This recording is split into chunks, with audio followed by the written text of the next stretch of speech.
పరిటాల శ్రీరామ్ గారు తెలుసండి? మీకు తెలుసు. ధర్మవరం కాన్స్టిట్యున్సీ. నేను ఫస్ట్ నుంచి ధర్మవరం ఆయనే అనుకున్నా. ఇప్పుడు ఏమన్నా మారుతున్నారా? సూరి అతను వరదాపురం సూరి. నాకు అతను ఎవరో కూడా నాకు తెలియదు. అదేంటి 2019 2019 ఉన్నానండి. అతను లేడుగా. 2019 ధర్మవరంలో టీడీపీ తరఫున పోటీ చేసిన వ్యక్తి ఆయన.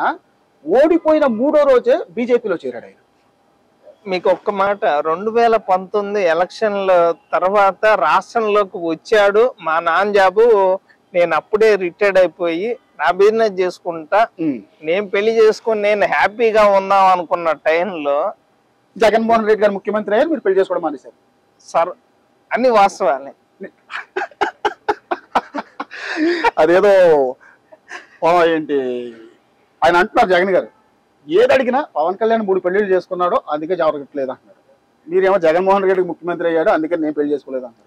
చెప్తా, దానికి కారణం కూడా చెప్తా. చెప్పండి. 2019లో ఏప్రిల్ 30న మా నాన్న రిటైర్డ్ అయిపోయారు. ఆయన డబ్బులు ఆయనకు వస్తున్నాయి. ఓకే, నాకంటూ ఓసీని జాబు లేదు.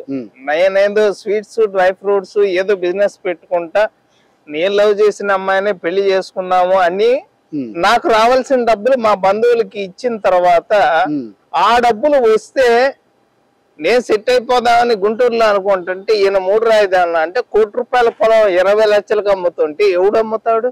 నువ్వు 3 రాజధానులు అన్నావు, ఎవడు అమ్ముతున్నాడు? ఎవడు కొంటున్నాడు?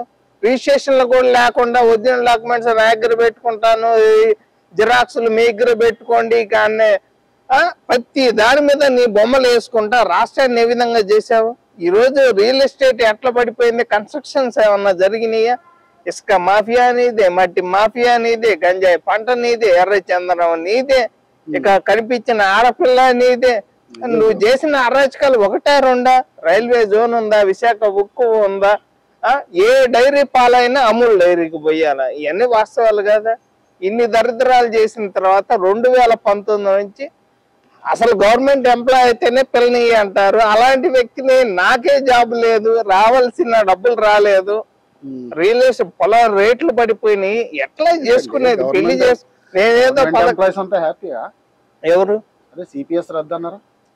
ఇక సిపిఎస్, పిఆర్సి, అసలు జీపీఎఫ్ డబ్బులు గాని రిటైర్మెంట్ అయిన వాళ్ళకి ఏ ఒక్క ఎంప్లాయ్ కన్నా నువ్వు డబ్బులు ఇవ్వటం చేత అయిందా?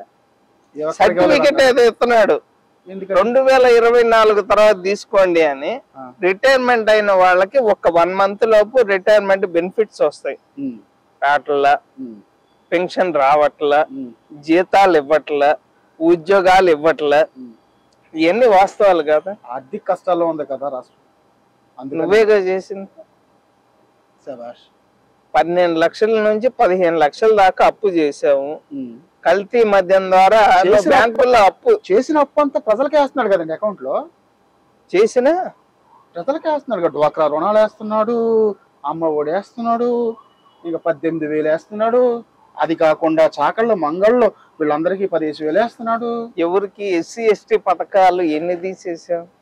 27. బీసీలకు కానీ మైనార్టీస్ కానీ పరిస్థితి ఏంది?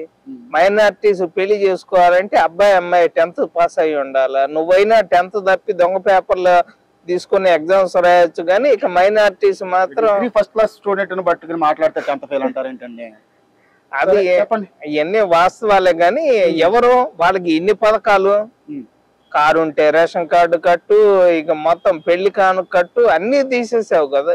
ఏది ఉందని రాష్ట్రంలో? ఇది ఇంట్లో నీ సొంత తల్లి చెల్లె లేరు, ఇంక ఏమి తల్లికి చెల్లికి అన్నం పెట్టలేనోడు ఇక నువ్వు రాష్ట్రాన్ని ఏదో చేస్తాను అంటే ఈ రోజు నమ్మే పరిస్థితులు ఇంకెవరు లేరు. ఒకసారి నువ్వు అధికారంలోకి వస్తేనే రాజధాని లేకుండా చేసావు, ఇంకోసారి అధికారంలోకి వస్తే ఏం చేద్దామని? ఒకసారి వస్తేనే రాష్ట్రం సర్వనాశనం అయిపోయింది. దేశాన్ని నమ్మేస్తాడు. ఒక ఆమె మీరు చూసారో చూడలేదు, గన్నెత్తారా జగన్ గారిని చంపేయటానికి గన్నెత్తారా అంత టార్చర్ పెట్టాడు.